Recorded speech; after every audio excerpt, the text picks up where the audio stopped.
മോദി എന്നല്ല, BJP എന്നല്ല, ആരൊക്കെ എതിർത്താലും ശരി മുസ്ലിം സംവരണം ഞങ്ങൾ നടപ്പിലാക്കുക തന്നെ ചെയ്യുമെന്ന് ഉറപ്പിച്ച് പറയുകയാണ് ചന്ദ്രബാബു നായിഡുവിന്റെ TDP.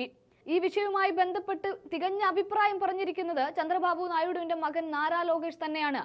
അതായത് ആരൊക്കെ എതിർത്താലും ശരി മുന്നോട്ടേക്ക് പോകുന്ന വഴികളിൽ ഞങ്ങൾ ഇത് നടപ്പിലാക്കുക തന്നെ ചെയ്യുമെന്നാണ് പറയുന്നത്. അങ്ങനെ വരുമ്പോൾ മോദി ഇത്രയും കാലം പറഞ്ഞതും പ്രവർത്തിച്ചതും ഒക്കെ വെള്ളത്തിൽ വരച്ച വരയായി മാറുകയാണ്. കാരണം ഈ തെരഞ്ഞെടുപ്പ് പ്രചാരണ കാലത്ത് അത്രയും പറഞ്ഞത് അമ്മമാരെ പെങ്ങന്മാരെ നിങ്ങളുടെയൊക്കെ കെട്ടുതാലി വരെ ഊരിയെടുത്തുകൊണ്ട് പൊട്ടിച്ചെറിഞ്ഞുകൊണ്ട് മുസ്ലിങ്ങൾക്ക് നൽകും, ഈ രാജ്യത്തിന്റെ സ്വത്ത് മുഴുവൻ മുസ്ലിങ്ങൾക്ക് നൽകും എന്നൊക്കെയായിരുന്നു മോദി പറഞ്ഞത്. അതുകൊണ്ട് തന്നെ ഇത്തരത്തിലുള്ള കാര്യങ്ങൾ ഇല്ലാതാക്കാൻ വേണ്ടിയിട്ട് ഞങ്ങൾക്ക് വോട്ട് ചെയ്യൂ എന്നാണ് BJPയുടെ പ്രചാരണം തന്നെ കൊഴിപ്പിച്ചത്.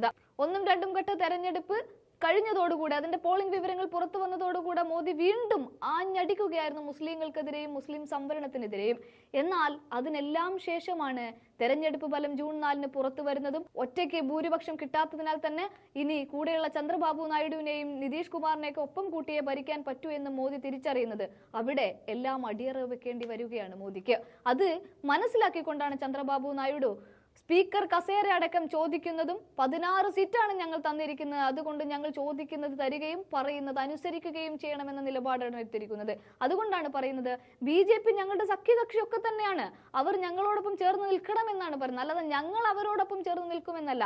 293 സീറ്റുമായി NDA പാർലമെന്റിലേക്ക് പോകാൻ ഒരുങ്ങുമ്പോൾ തന്നെയാണ് TDP ഇത്തരത്തിൽ അവരുടെ കാര്യം ഉറപ്പിച്ച് പറയുന്നത്, ഇത് നടപ്പിലാക്കിയേ പറ്റൂ എന്ന് വാശി പിടിക്കുന്നതും.